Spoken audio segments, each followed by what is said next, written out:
welcome to my channel. Today I'm going to be testing out the Becca Ultimate Coverage 24-Hour Foundation. Foundations are actually one of my favorite things to test out because I feel like if you have a good base to your makeup, you're more likely to have a good makeup day and feel better about how you look if you know you have a product that works really well. So for me, I really look for foundations that I can get a good color match with, because a lot of times foundations are either too yellow or too dark or too pink or something of the sort, because I'm usually the lightest neutral shade, and even those sometimes don't work out for me. I look for something that has good coverage, that lasts all day long, that doesn't accentuate my pores or look cakey and dry on my skin. So I am always testing out something new to figure out what's really gonna work for me. So this foundation was actually sent to me complimentary by Influencer. If you don't know what that is, I'll leave it down below, but it is a company that sends you products to review. You are able to say whatever you would like about the products that they send you, but you just have to review them. So this was sent to me. I actually hadn't heard of it until it was. According to the little card that came with it, it looks like there are 24 different shades that range from light to dark.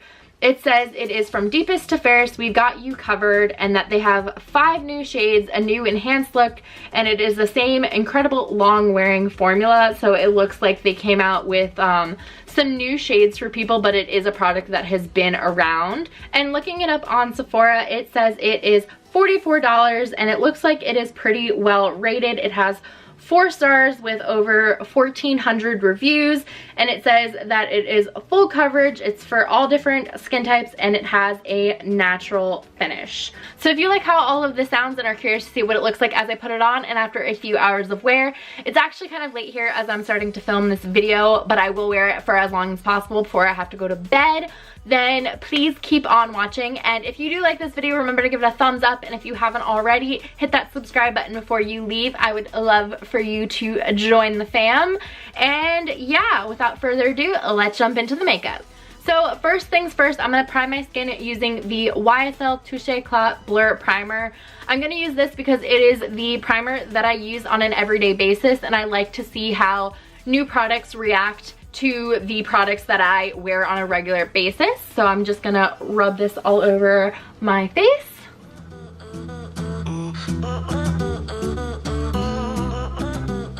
So the shade I have here is Linen. According to the card, it is the lightest neutral beige, so hopefully that means it is a good color match. This feels like really nice, solid packaging. It's definitely a glass bottle, and according to the bottom, it says it has 1 fluid ounce in here, which is pretty standard for most foundations. So I'm going to take a couple pumps on the back of my hand. So I'm not sure how well you can see that, but this is 2 pumps on the back of my hand, and to test it out today, I'm gonna put it on 2 different ways. So on this side of my face, I'm just gonna use a straight beauty blender, and then for this side, I'm going to use a brush and then see if I need to use a beauty blender to blend it out afterwards. So first I'm gonna go in with my beauty blender, just take it on the back and dot it on. This definitely looks like it has more full coverage than I've been used to and been wearing lately. Lately I've been wearing like really lightweight coverage, more like skin tint kind of things, but it looks like it has pretty decent coverage. It does look kind of white from what I can see in the monitor, but honestly I'm kind of blind when I do these tutorials and stuff. Okay, so you can definitely see the difference between the 2 sides of my face. This is a lot more matte than I've been wearing lately, but not a bad thing. It does look like it has somewhat of a natural skin finish to it, but it doesn't really feel super hydrating, so I'm not sure what that's all about. Okay, now let's see how it goes on with a brush. For the brush side, I'm going to use the Mini Pro Flawless Airbrush. It's the number 56.5 from Sephora. I have the larger size of it and I really like it, but this one's clean. So I'm actually going to need to take another pump on the back of my hand since the sponge kind of sucked up a lot. So I definitely like how it went on better with the sponge. This does look a little bit streaky and is somewhat harder to blend. I'm definitely gonna go over this with the sponge after.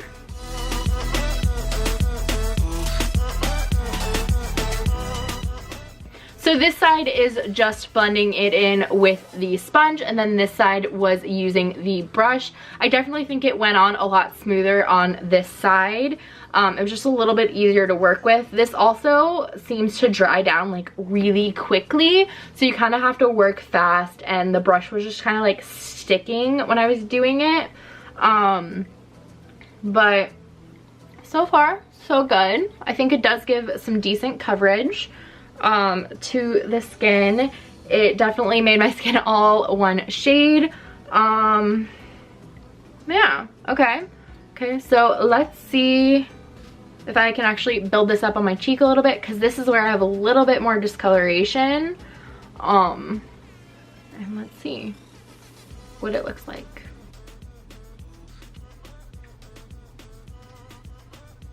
So definitely say it is more of a medium to full matte, I guess. It's like feels oddly dry, but I also see like a little bit of shine to my skin that's normally like more skin-like. But it feels somewhat heavy on my skin. I can definitely feel it because it feels like a little bit tacky.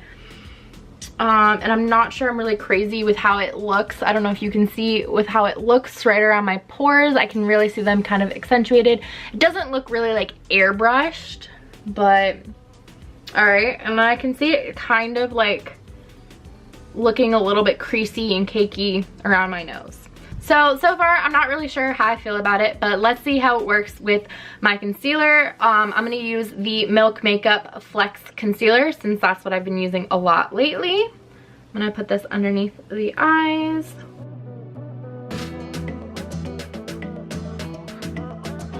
I'm gonna blend this out using the Beauty Blender.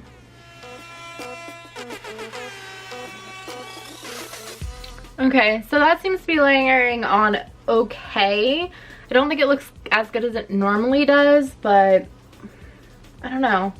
Really unsure how I feel about this so far. So now I'm going to set my face using the Cover FX Perfect Setting Powder. I'm going to use a little bit underneath my eyes to set there. I definitely feel like I need to set this foundation because it feels kind of like sticky and like it would somewhat transfer. So I'm going to put most of it where I normally would powder, which is underneath my eyes, my smile lines, and my chin. And then I'm just gonna dust whatever's left on the brush over my face. So now I'm curious to see how the rest of my face makeup blends on top of this, since it is a little bit more sticky than I would say the foundations I normally wear are. So for bronzer, I'm gonna go in with my Lila B Sunkissed Bronze Beauty. It's a really pretty dull kind of shimmery bronzer.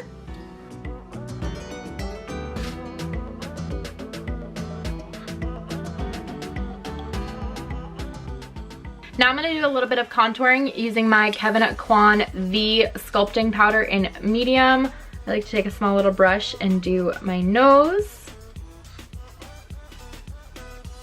And then another Wayne Goss brush to sculpt out my cheeks a little bit.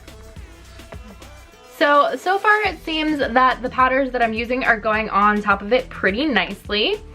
So for blush, I'm going to use my Dandelion Benefit blush and dust it on my cheeks. And then for highlight, I'm going to use Becca's Champagne Pop. For this, I'm really trying to use products that I use on a regular basis because I know what they will look like. So now that my face makeup is on, I'm gonna pause here, do my eye makeup off screen, and then I will be right back to tell you my thoughts on this foundation so far.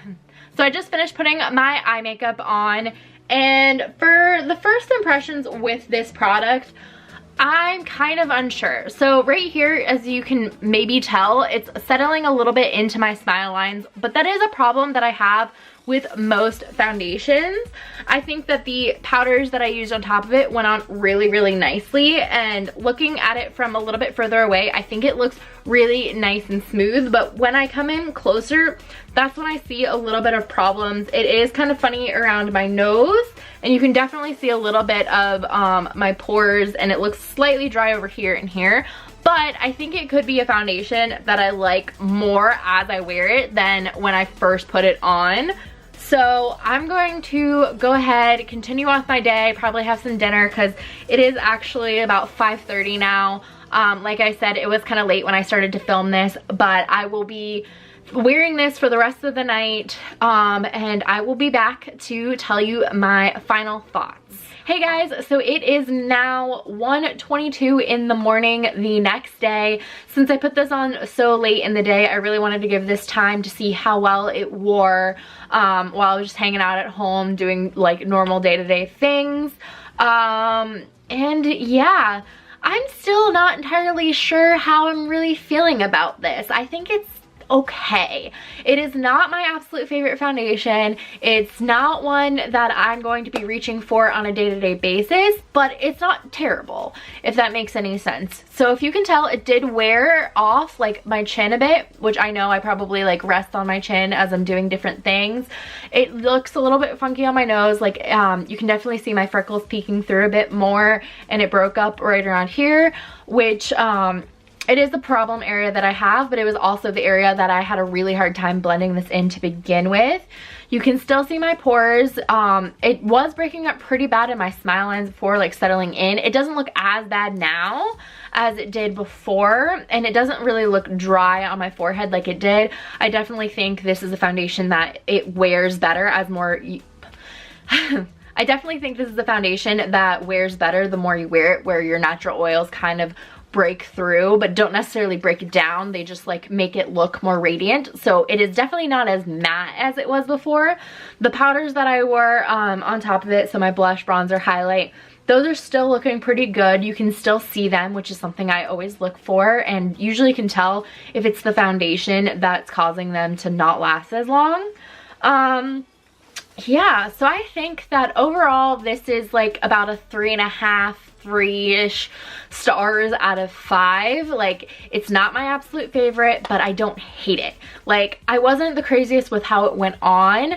So my cons for this would be like the way it goes on. I don't really like the texture of it when it goes on. It's really like matte, but I think it's a foundation that I would definitely reach for again when I'm looking for something that's a little bit more full coverage, but it wouldn't be my day-to-day foundation. So yeah, I really hope this review helps. I'm going to continue testing this out, and I will update you down the road, let you know my thoughts after I've worn it a couple more times. But so far, I would just say it's okay. But if you're looking for something that is more full coverage but still somewhat like of a natural-ish finish, this could be something that you might want to test out. Alright, I hope this helps. I'm sorry it's not like I absolutely love this or I absolutely hate this kind of video. It's just really okay. So if you like this video, please give it a thumbs up, and if you haven't already, hit that subscribe button before you leave, and I will talk to you all real soon. Bye!